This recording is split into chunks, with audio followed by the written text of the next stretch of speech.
as a kind of a prelude to what I'm actually going to say, what I sort of have planned out to say, I just want to ask what in the Looney Tunes is going on with the weather? I just heard that there's 4 inches of snow in Baton Rouge, and up here in the upper Midwest, we can't squeak out like 10 flakes in a week.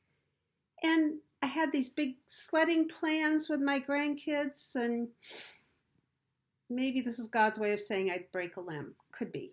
But what? Baton Rouge, upper Midwest, everything's upside down. When I was never a flower girl. I have never been a flower girl. And maybe other people have had this too, but I have never been a flower girl. And I think part of it is because I come from a family, I have so many cousins, and I'm kind of smack dab in the middle of them. So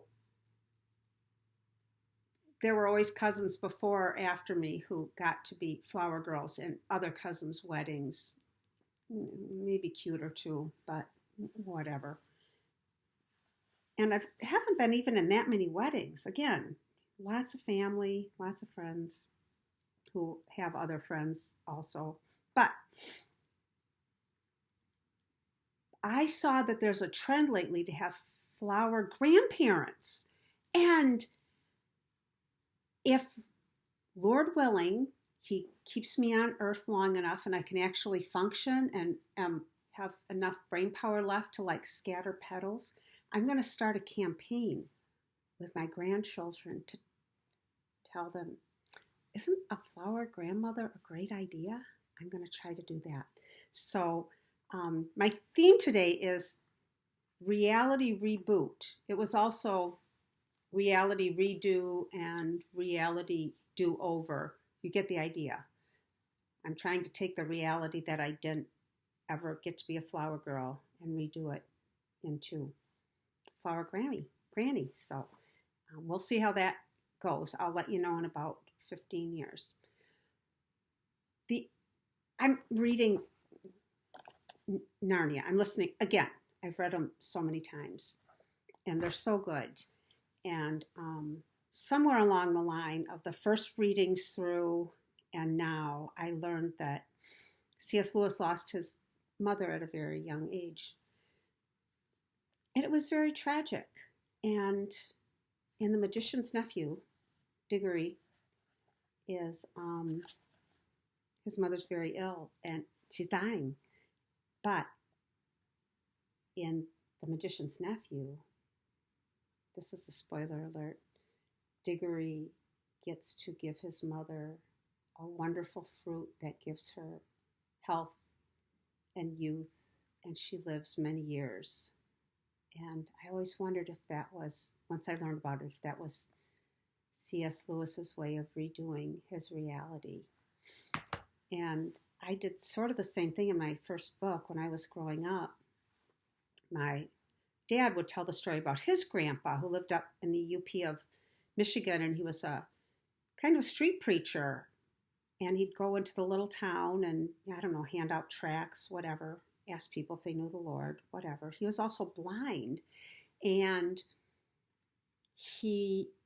one time in a snowstorm, he was feeling his way home along a fence, snow fence, something. And he lost contact with it. And he died in the blizzard, and he never made it home. He made it to his heavenly home, but that story was always so sad. And every time my dad told it, I was hoping it would have a different ending. It never did. But when I wrote my first book, I put that scene in there. I adapted it, only the old man lived. And that was my reality redo. The last one is, we had an old neighbor when we moved to this area, and she married late in life after she'd taken care of her mother, and her husband had taken care of his father. And then when both of their parents died, they married and they never had children. And I think Mrs. Baxter had one sibling and maybe a couple of nephews, but I don't think there's a whole lot of descendants from her parents, and definitely none from Mrs. Baxter. And I was going through some old cookbooks deciding if I wanted to keep them, and I bought a cookbook published in 1943 from Mrs. Baxter's estate sale when she moved to a retirement home. And inside I found some poems that her mother wrote. And my dad's poems have been passed down to generations, but Clara Ross Baxter's have not. So I'm going to read Clara's poem, and I want this to be a little redo of her reality that at least me and maybe somebody else will be able to enjoy the words she typed very neatly on this sheet of paper. This is called When Winter Meets Spring. My windows were white with frost and icicles all around, looked like gay wedding candles carelessly turned upside down. The shrubs wore white jeweled hoods, and under the snow and earth, daffodil bulbs and lilies were pregnant with spring and mirth. The sun reached through the colors of crimson and gold and blue and touched the cold white candles, tenderly warming them through. And trembling little snowflakes, born in a soft cloud of gray, bowed to the sun's bright colors, then silently slipped away.